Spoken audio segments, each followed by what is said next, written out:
Good morning, ladies and gentlemen. Welcome to Black Logic.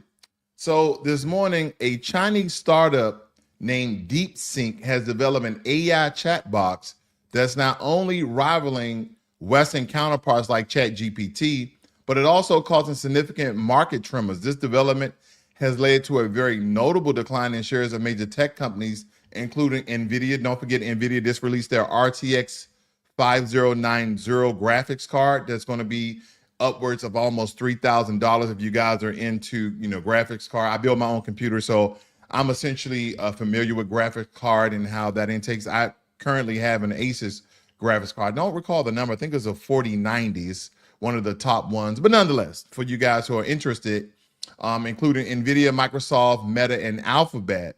So a lot of people are asking, what exactly is DeepSeek? It's an AI assistant that has rapidly climbed to the top of Apple's App Store charts in the U.S., surpassing established players.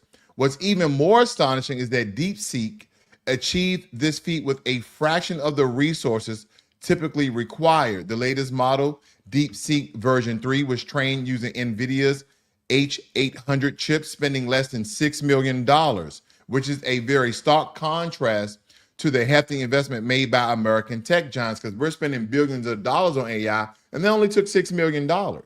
Okay, they only took $6 million, but again, they're using a lot of the technology that ChatGPT, and they're just kind of building off of that. And this particular development raises critical questions about the future of AI development and the massive capital expenditures that have been deemed necessary by U.S. companies. It is possible that more efficient and cost-effective methods like those employed by DeepSeek could disrupt the current AI landscape. Only time will tell, but one thing is certain, the AI race just got a lot more interesting. And for America is important because don't forget about the $500 billion that when President Donald Trump got SoftBank, as well as ChatGPT and Oracle together. These are the three CEOs, the three top men of these countries, and the amount of money they're going to essentially invest inside of building an AI infrastructure for America. Now, there's other notable countries that are involved, like Microsoft, stating that they have $80 billion to invest, but we have to see how this is unfold, because again, America's in a race with the world. And the race is, we're still trying to be more prominent, more aggressive, and be, the most powerful, lucrative, prosperous country in the world, like we always been. This is what makes America America, because we see what everybody else is doing, and we say we want to do it better. Sometimes we may not do it faster, and we may not do it cheaper. In some regards, when it comes to AI, we're looking at security. We're thinking about infusing and implementing blockchain technology in our AI infrastructure. Don't forget about quantum computing. So all of these things are very interesting as this AI race is going along. Also, this is kind of a side note here. Supposedly, China has visited the dark side of the moon and brought back samples. I'll try to give you more information on that as these stories progress all together. These are just very interesting times. I want to keep you guys abreast of some interesting things or some things that you might have not, tuned in to watch. Now, turning our attention to illegal immigration, because there's been a significant development in the U.S.-Colombia relations. After initial resistance from President Gustavo of Colombia, he has agreed to accept deportation flights.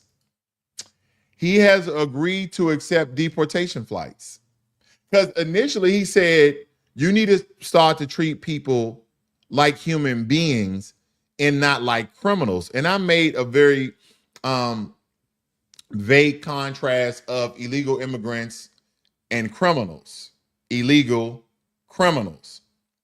And some people, well, we don't want to really label them like that. But again, if you break the law, doesn't that label you as a criminal? Like, again, and I'll say this for everyone, aren't we all criminals in some regards, meaning that we've all sped on the highway, you get a citation, you get a ticket, and you have to pay that, but didn't you break the law? But again, in America, we rank these things. That's why we have a court system. Laws that are more egregious that people break, you get more jail time. You may even get the death sentence. For pettier crimes, you get a ticket, you get a citation. You may have to show up in court. whatever the case may be. You may get your license revoked if you're a 4th, 5th, 6th-time offender, or maybe you was drinking under the influence, okay? But there's levels to it, essentially. So again, you're trespassing in someone else's country, you're a criminal. That is just my take on it. You guys may look at it very, very different. But initially, President Gustavo Preda stated that you are treating people like criminals, sending them on military aircraft, sending them back on military aircrafts.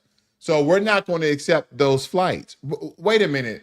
If these are your countrymen and they're being flown over, so you would rather have your people jerked around, even though they're in the airspace, you didn't approve them to land, you have them send them back and then say, you know what? Since you're going to impose 25% tariffs on Colombia, that's just going to, kill our economy. Yeah, come on. What do you think Trump was going to do? Trump is not essentially a war president, right? He's using economics to put people in their place, in some regards, have a certain control by tolling them with tariffs. He said, you know what? These people that we've gathered together on these flights, now, again, I have to verify this, are from Colombian origin or came from the region of Colombia, right? And some of them may not even be Colombia, but nonetheless, I don't know what backwater deals that has occurred, but nonetheless, they have been flown, and then now you're going to take them because he threatened you with 25% tariffs. Because again, Trump was going to not only impose tariffs at 25%, but also sanctions on Colombia. And all of these countries are kind of, kicking the bucket like, I don't want to take them and I don't care what you do. Wait a minute, you're going to do tariffs, you're going to put sanctions on us? We're not going to have access to NATO countries. We're not going to have access to other European countries. Well, we have a lot of exports of fruits and minerals and all these other things that we export. This is going to hurt our economy. And again, it's going to hurt more people than it would if we did not take them. So initially, Colombia, President Petro, he refused to allow U.S. military aircraft carrying deportees to land, even imposing retaliatory tariffs on U.S. goods. But again, after facing the prospect of escalating economic consequences, Colombia conceded to the U.S. demands. The White House announced that Colombia would now accept deported Colombian nationals without delays on U.S. military flights, leading to the postponement of the threatened tariffs and sanctions. And that's what Trump did. He said, well, we're going to put sanctions. We're going to do 25% tariffs. And then again, President Petro stated, you know what? After second thought, we'll take the Colombian nationals back. Oh, okay. And I'm pretty sure a lot of, American politics like, that's what we thought. I'm paraphrasing. They didn't say that. But nonetheless, this development underscores a very complex dynamic of international relations and the leverage that economic powers can exert in diplomatic negotiations. It also highlights the ongoing challenges and controversies surrounding immigration policies and enforcement. And look forward for this happening a lot more with a lot of other countries altogether. We're not just talking about Central American countries like Salvador, okay? We're not Venezuela, Honduras, Ecuador, Costa Rica, Mexico. Look out for tariffs and sanctions on Caribbean countries like Haiti, African countries, all other sorts of countries, India. Even though we have the vast majority of H-1B visas coming out of India, look at restrictions, look at sanctions, look at tariffs. China, of course, China has always been on the list. So these are things we can essentially look out for, okay? And here is Ukraine war briefing. U.S. has not stopped military aid to Ukraine. Interesting enough. You know what? Let's back up here because there's one thing I want to mention, because when we look at this very domestically, U.S. federal authorities have initiated intensified immigration raids in Chicago. And these operations aim to significantly increase daily arrests as part of the administration's border immigration enforcement measures. That's what this has done. The raids have instilled fear and uncertainty within immigrant communities, leading to a noticeable decline in activity in areas like Chicago Little Village, known as Mexico of the Midwest. Reports indicate the foot traffic in this bustling shopping district has dropped by 50% due to concerns of all the raids that's occurring. And these actions have sparked debates about the balance between enforcing immigration laws and protecting the rights and well-being of immigrant communities. Because the economic impact on local businesses and the broader implications for community relations are also concerns that people are having. And I wonder, the people that are having these concerns, are they illegal to the country? You know, my wife told me a story about a lady this morning, I believe, as we were coming from the gym or going to the gym. And she was stating that some people that she gets certain work done, you know, nails, massages, I don't know, whatever she does to make herself look as beautiful as she is, was stating that a lot of them are fearful because of the deportation raids. And I can understand that from a humanitarian perspective, but I can also understand it from a illegal immigrant perspective, as well as being illegally in the country and not coming through the right way. See, those what people are not pointing out are the immigrants who came and who are coming through the right way. Yeah, America has a very lengthy, slow immigration process, and it's a reason for that. Not only is the backlog humongous because everybody wants to come to America, but whether you're coming here on an H-1B visa, work visa, green card, student visa, etc., or people who want to become residents or visit, there's background checks. So we have to get in communication with your consulate, your embassy, and we have to make sure we have the account of all your personal information, and they have to do a very extensive background check. And until that comes back, don't forget, you could be number 50,000. But we have to do what's right by America. And one thing that Brandon Johnson said to a lot of the Chicagoans there is that, 30,000 Ukrainian immigrants were brought to Chicago. Yeah, America is still funding the war in Ukraine, and we have some sort of partnership. But nonetheless, they were brought over here by the U.S. for asylum because of the war in their country, and other neighboring European country took immigrants as well. That's very different from people just fleeing their countries for economic opportunities. That's very different. So again, Brandon Johnson needs to sit down and really take accountability of how Chicago is now in a turf war from people who are legally in the country with the residents, and especially those Black residents. So I don't want to hear anything from Brandon Johnson, Lord. Now, if we shift again to international, we understand the conflict between Ukraine and Russia. But President Zelenskyy has confirmed that U.S. military aid to Ukraine remains uninterrupted, despite recent policy announcements from the new U.S. administration. Secretary of State Marco Rubio had announced a 90-day pause on foreign aid grants, excluding those to Israel and Egypt. However, Zelenskyy emphasized that military assistance to Ukraine has not been affected, underscoring the critical role this support plays in Ukraine's defense efforts. And this, assures these assurances come amid ongoing conflict in eastern Ukraine, where Russian forces have intensified their offensive operations. And the continuation of the U.S. military aid is pivotal for Ukraine as it navigates these challenges and seek to increase their defense capabilities. I think Marco Rubio, the new Secretary of State, should definitely impose a 90-day pause.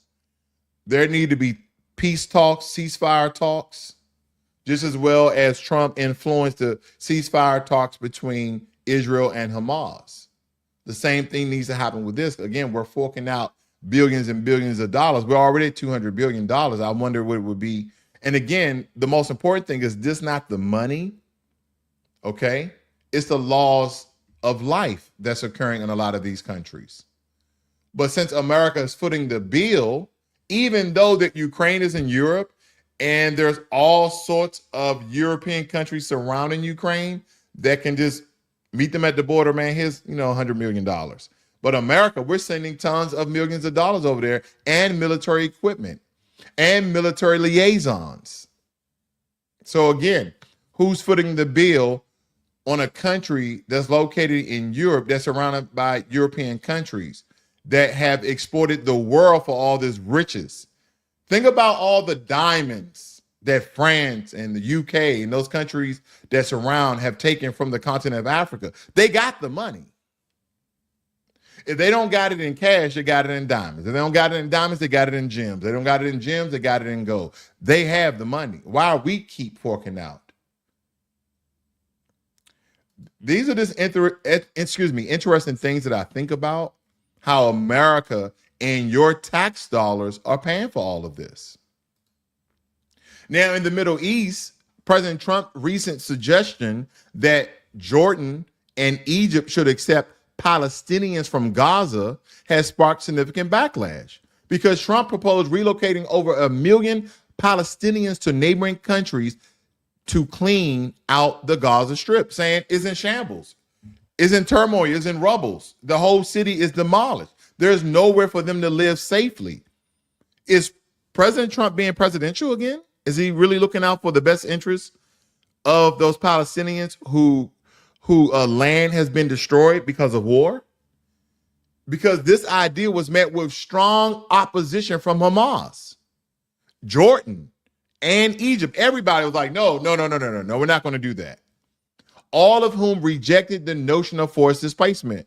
President Trump just gave an idea, and they're like, no, we don't think that's a good idea. Hamas said that's not a good idea. Jordan said, and Egypt stated. But a lot of critics have condemned the proposal as impractical and unethical, arguing that it fails to address the root cause of the conflict and could lead to further instability in the region. What do you mean it fails to address the root cause? We already know the root cause. It's called war.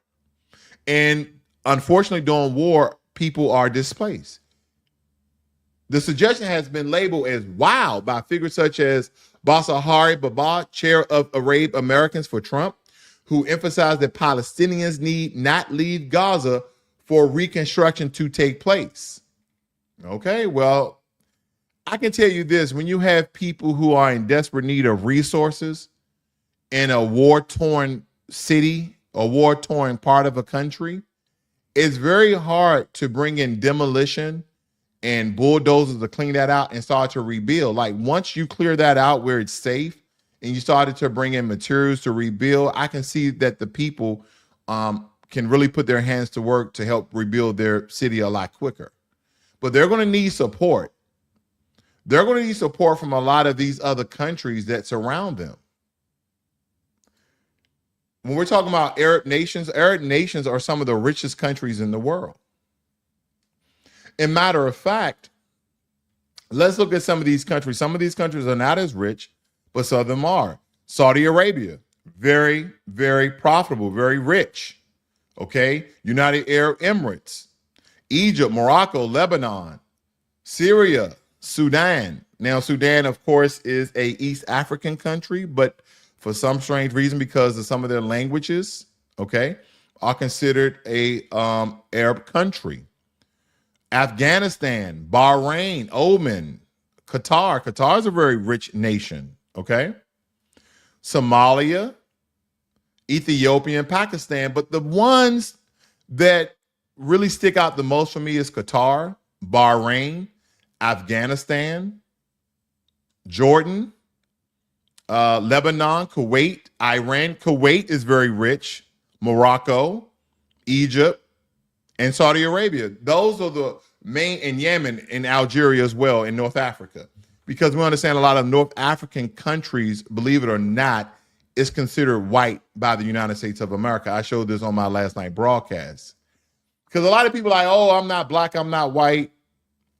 I'm just American, I'm not this, I'm not that. And I understand it.